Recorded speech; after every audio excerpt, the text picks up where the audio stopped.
This is a TLC recording. The Clue by Carolyn Wells. Chapter 8. A Soft Lead Pencil.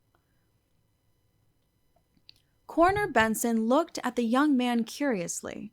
Knowing him to be a stranger in the household, he had not expected information from him. "Your name?" he said quietly. "I am Robert Fessenden, of New York City.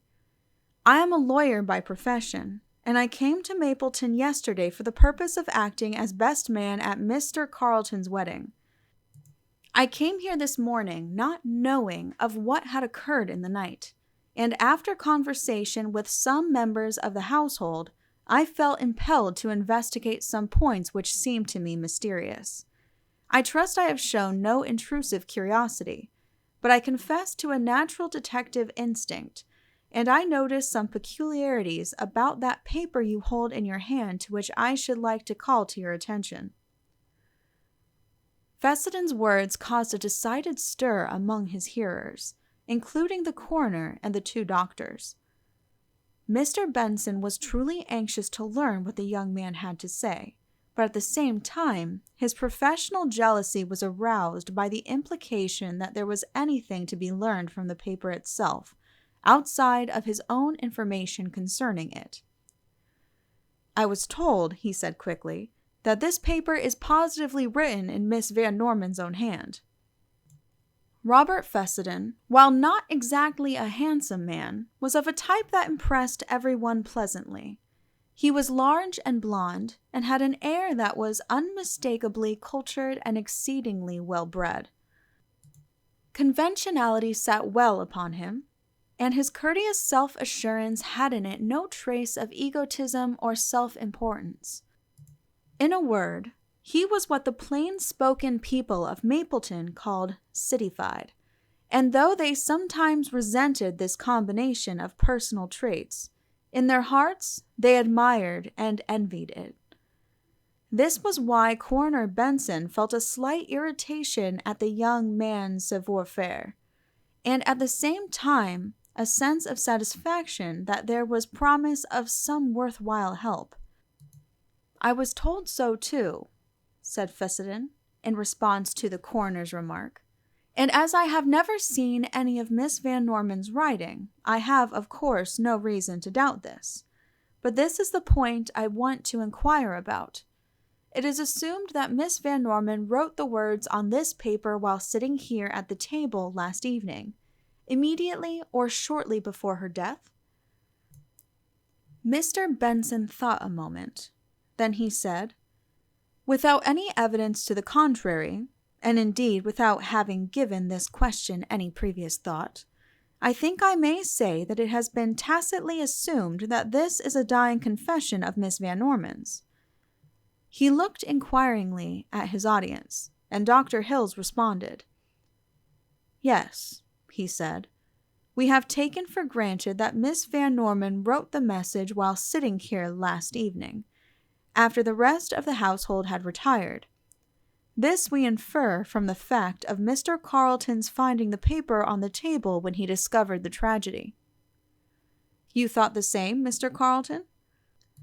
"I could not do otherwise than to believe Miss Van Norman had written the message and had then carried out her resolve." "I think, Mr. Fessenden," resumed the coroner, "we may assume this to be the case."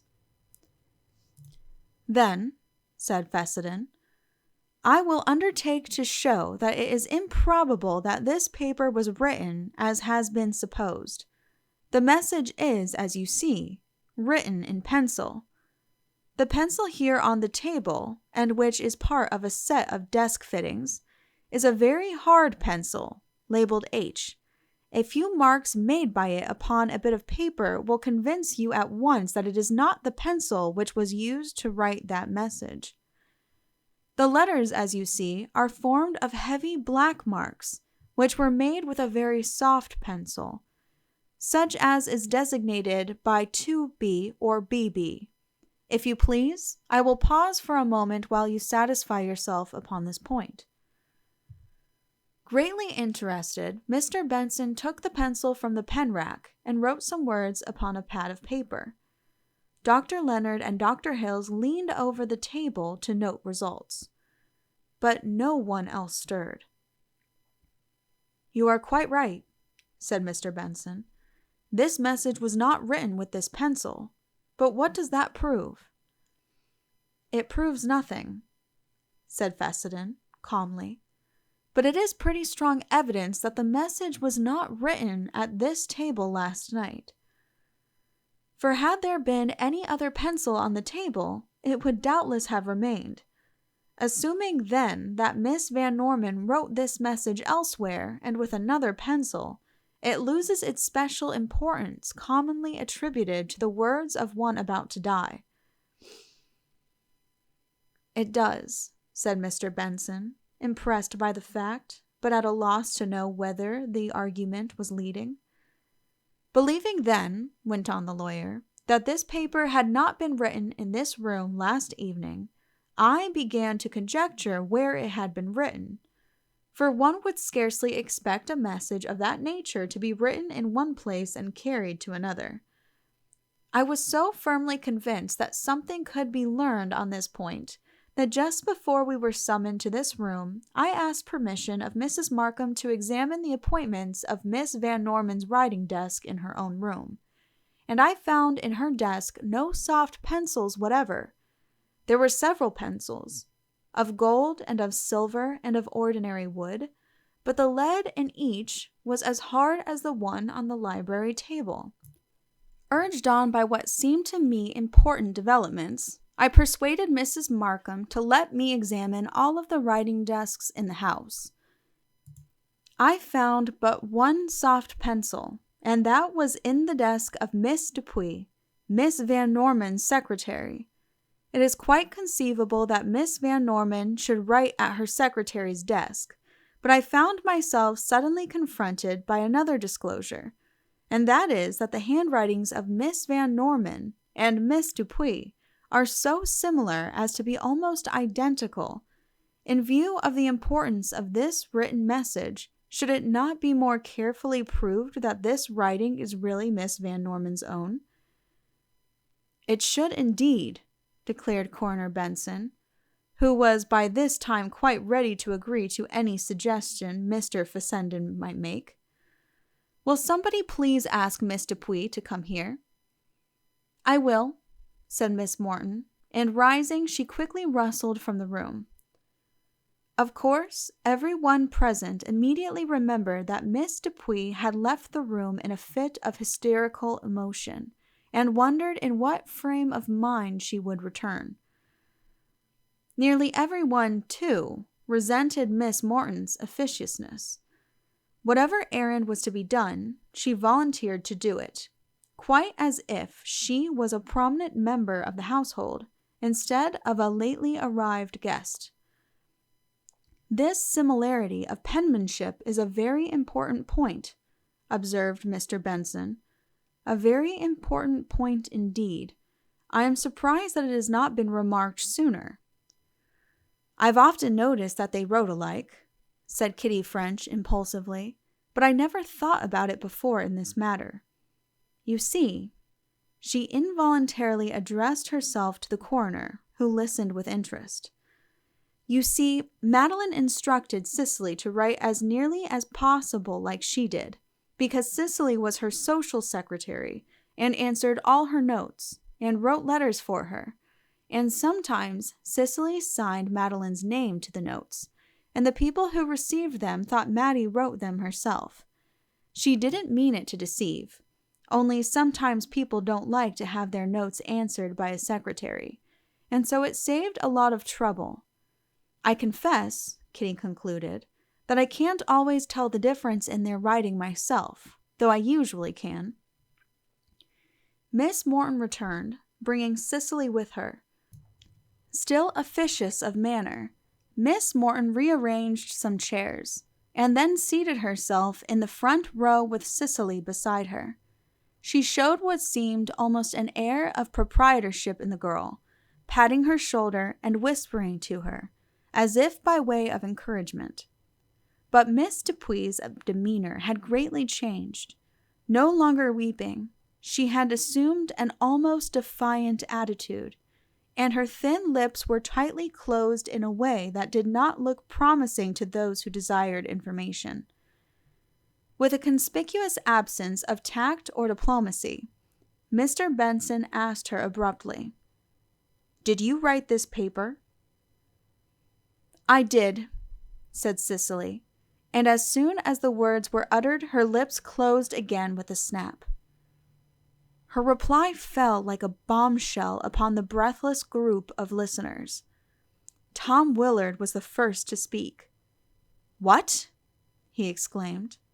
"Maddie didn't write that? You wrote it?"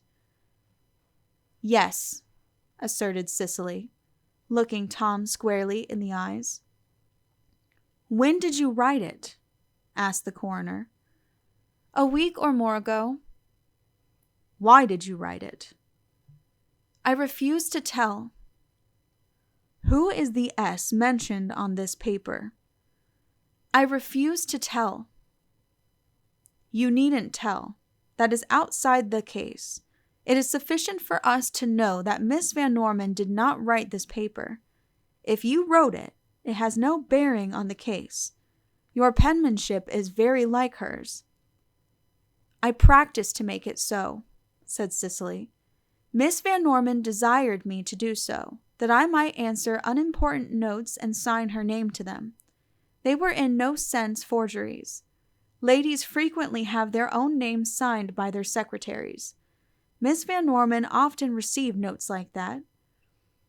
Why did you not tell before that you wrote this paper, supposed to have been written by Miss Van Norman?" "Nobody asked me." Miss Dupuy's tone was defiant and even pert. Robert Fessenden began to look at the girl with increasing interest. He felt quite sure that she knew more about the tragedy than he had expected. His detective instinct became immediately alert, and he glanced significantly at Kitty French. She was breathlessly watching Cicely, but nothing could be learned from the girl's inscrutable face, and to an attentive listener, her very voice did not ring true. Dr. Leonard and Dr. Hills looked at each other, but remembered that the night before, Cicely had stealthily opened the door of the library and put her head in, but seeing them, had quickly gone back again. This information might or might not be of importance, but after a brief whispered conference, the two men concluded that it was not the time then to refer to it. Mr. Carleton, though still pale and haggard of face, seemed to have taken on new interest, and listened attentively to the conversation, while big, good-natured Tom Willard leaned forward and took the paper, and then sat studying it, with a perplexed expression. "But why did you not volunteer the information? You must have known it was of great importance." The coroner spoke almost petulantly, and indeed Miss Dupuy had suppressed important information. At his question, she became greatly embarrassed. She blushed and looked down, and then, with an effort resuming her air of defiance, she snapped out her answer. "I was afraid." "Afraid of what?" "Afraid that they would think somebody killed Miss Van Norman, instead of that she killed herself, as she did." "How do you know she did?" "I don't know it, except that I left her here alone when I went to my room, and the house was all locked up, and soon after that she was found dead, so she must have killed herself." "Those conclusions," said the coroner pompously, "are for us to arrive at, not for you to declare. The case," he then said, turning toward the doctors and the young detective, "is entirely changed by the hearing of Miss Dupuy's testimony. The fact that the note was not written by Miss Van Norman will, I'm sure, remove from the minds of the doctors the possibility of suicide." "It certainly will," said Dr. Leonard. I quite agree with Dr. Hills that except for the note, all evidence is against the theory of suicide. Then, went on Mr. Benson, if it was not a suicide, Miss Van Norman must have been the victim of foul play, and it is our duty to investigate the matter and attempt to discover whose hand it was that wielded that fatal dagger. Mr. Benson was fond of high-sounding words and phrases, and finding himself in charge of what promised to be a mysterious, if not a celebrated case, he made the most of his authoritative position. Robert Fessenden paid little attention to the coroner's speech. His brain was working rapidly, and he was trying to piece together such data as he had already accumulated in the way of evidence. It was but little, to be sure, and in lieu of definite clues, he allowed himself to speculate a little on the probabilities. But he realized that he was in the presence of a mysterious murder case, and he was more than willing to do anything he could toward discovering the truth of the matter. The known facts were so appalling, and any evidence of undiscovered facts was as yet so extremely slight, that Fessenden felt there was a great deal to be done. He was trying to collect and systematize his own small fund of information when he realized that the audience was being dismissed. Mr. Benson announced that he would convene a jury and hold an inquest that same afternoon, and then he would expect all those now present to return as witnesses. Without waiting to learn what the others did, Fessenden turned to Kitty French and asked her to go with him for a stroll. "You need fresh air," he said as they stepped from the veranda. "But also, I need you to talk to. I can formulate my ideas better if I express them aloud, and you are such a clear-headed and sympathetic listener that it helps a lot." Kitty smiled with pleasure at the compliment. Then her pretty face became grave again as she remembered what must be the subject of their conversation. "Before I talk to the lawyers or detectives, who will doubtless soon infest the house, I want to straighten out my own ideas." "I don't see how you can have any," said Kitty. "I mean, of course, any definite ideas about who committed the murder. I haven't really definite ones, but I want you to help me get some." "Well," said Kitty, looking provokingly lovely in her serious endeavor to be helpful, "let's sit down here and talk it over." Here was a sort of rustic arbor, which was a delightful place for a tete-a-tete, but not at all conducive to deep thought or profound conversation. "Go on," said Kitty, pursing her red lips and puckering her white brow in her determination to supply the help that was required of her. "But I can't go on if you look like that. All logic and deduction fly out of my head, and I can think only of poetry and romance, and it won't do, at least not now. Can't you try to give a more successful imitation of a coroner's jury?" Kitty tried to look stupid and wise, both at once, and only succeeded in looking bewitching. "It's no use," said Fessenden. "I can't sit facing you, as I would the real thing in any way of juries, so I'll sit beside you and look at the side of that distant barn while we talk." So he turned partly round, and fixing his gaze on the stolid red barn, said abruptly, "Who wrote that paper?" "I don't know," said Kitty, feeling that she couldn't help much here. "Somehow I can't seem to believe that Dupuy girl wrote it. She sounded to me like a lady reciting a fabrication." "I thought that too," said Kitty. "I never liked Cicely, because I never trusted her, but Mattie was very fond of her, and she wouldn't have been unless she had found Cicely trustworthy." "Come to luncheon, you two," said Tom Willard as he approached the arbor. "Oh, Mr. Willard," said Kitty, "who do you think wrote that paper?" "Why, Miss Dupuy," said Tom in surprise. "She owned up to it." "Yes, I know, but I'm not sure she told the truth."